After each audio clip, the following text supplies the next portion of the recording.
Murder केस season 2. लेखक जयेश मेस्त्री, श्रीपाद जोशी. भाग 5. त्या किर्र अंधारात एक कुत्र आकाशाकडे तोंड करून आर्त सुरात गळा काढत होतं. त्या भयान काळोखात त्या माणसाच्या तोंडातल्या सिगरेटची फक्त ठिणगी दिसत होती. वो ड्राइवर गया जहन्नुम में, लेकिन मैं तो बाल बाल बच गया. हो प्रधान इंस्पेक्टर पकडने वाला था मेरे को. तो माणूस सिगरेट विझवत म्हणाला. मतलब ड्राइवर का किस्सा खत्म करके नीचे उतरा तो सामने था अभिमन्यु प्रधान. तो मैं कैसे भी करके चुपचाप निकल लिया. ये आपके लिए बहुत रिस्क लेना पड़ता है साहब. समोरचा माणूस गंभीर झाला. हे छूतिए, तो मेरे लिए नहीं पैसे के लिए लेता है रिस्क, समझा. त्या माणसाने खिशातून पैशाचं बंडल काढलं. ये बता, अभिमन्यु ने तेरे को देखा तो नहीं ना. नहीं साहब, दाढी लगा के गया था, ऐसा कैसा पहचानेगा मेरे को. असं म्हणत त्याने पैसे खिशात टाकले आणि दुसरी सिगरेट लाईट केली तर समोरच्या माणसाने ती सिगरेट ओढून घेतली आणि जमिनीवर टाकून तिचा चुरा केला. तू पागल है क्या. अभिमन्यु प्रधान है वो, बाज की नजर है उसकी. साला क्या खाकर पैदा किया था माँ बाप ने क्या पता. बहुत शातिर है, गलती से भी उसके सामने मत आना.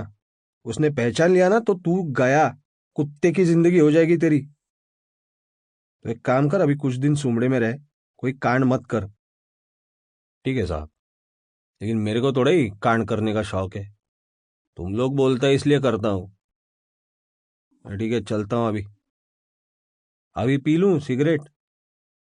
तेरे को पीना है तो पी, नहीं तो जिधर डालना है उधर डाल. बस मेरी बात ध्यान में रख, कुछ दिन शांति से रहने का. असं म्हणत तो माणूस बाईकवर बसला आणि निघून गेला. शांति से रहने का, बाप का राज है भेंड. साला तुम लोग डरते होंगे अभिमन्यू से, मैं नहीं डरता. असं म्हणत त्याने सिगरेट लाईट केली आणि एक मोठा कश घेतला. राजीव नागनाथन आणि अभिमन्यू एका चायनीजच्या गाडीवर बसून सूप पित होते. मुंबईतल्या रस्त्यांची अभिमन्यूला जितकी माहिती होती तितकीच राजीवलाही होती. त्यामुळे कोणती गाडी कधी सुरू असते, कुठे काय मिळतं हे त्यालाही व्यवस्थित माहिती होतं. सध्या लॉकडाऊनमुळे बऱ्याच गाड्या बंदच होत्या, पण अभिमन्यूमुळे चँगने ह्या दोघांना सूप करून दिलं. राजीव, तू मोनाला कसं काय ओळखतोस. मोना माझी कॉलेज फ्रेंड आहे. कॉलेजमध्ये हुशार होती, पण घरच्या परिस्थितीमुळे या लाईनीत आली. कमी वेळात जास्त पैसा मिळतो. मी तिला कॉलेजनंतर पुन्हा भेटलो तेव्हा I try to tell her these things, but तोपर्यंत खूप उशीर झाला होता. खूप पुढे निघून गेली होती मोना. एकदा कॉल आला होता मोनाचा. She was very scared. Wait a minute, माझ्याकडे रेकॉर्डिंग असेल, ऐकवतो थांब. असं म्हणून राजीवने फोन काढला आणि एक रेकॉर्डिंग प्ले केलं. Hello hello Rajeev. राजीव, हाँ हाँ बोल मोना. क्या हुआ, इतनी डरी क्यों है, क्या प्रॉब्लम है.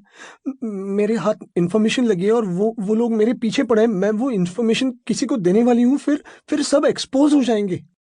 पागल हो गए हो क्या तुम. ऐसा मत करना, ऐसी गलती मत करना. एक तो तुम क्या कह रही हो मेरे पल्ले नहीं पड़ रहा. मिलो मुझसे आकर, प्लीज मीट मी. कौन है वो लोग, क्या इन्फो है, अभी मैं कुछ नहीं बता सकती. Bye bye. कुछ दिन मेरा फोन स्विच ऑफ रहेगा, मैं तुम्हें कॉल करूंगी, ओके. रेकॉर्डिंग ऐकून अभिमन्यूच्या भुवया उंचावल्या. हा मग काय पुढे काय झालं. माहिती नाही. नंतर फोन आलाच नाही तिचा, आणि मी केला तर स्विच ऑफ. सो ती कुठे आहे, कशी आहे, आय डोंट नो. अभिमन्यूने आपलं कपाळ चोळलं. मोनाचं नेमकं काय झालं असेल हा विचार त्याच्या डोक्यात चालू होता. दोघांचंही सूप पिऊन झालं. अभिनी राजीवला सिगरेट ऑफर केली. Thanks, I don't smoke. Great. असं म्हणत अभिनी आपली सिगरेट लाईट केली. मला एक गोष्ट कळली नाही, तू मला. Sample complete. Ready to continue?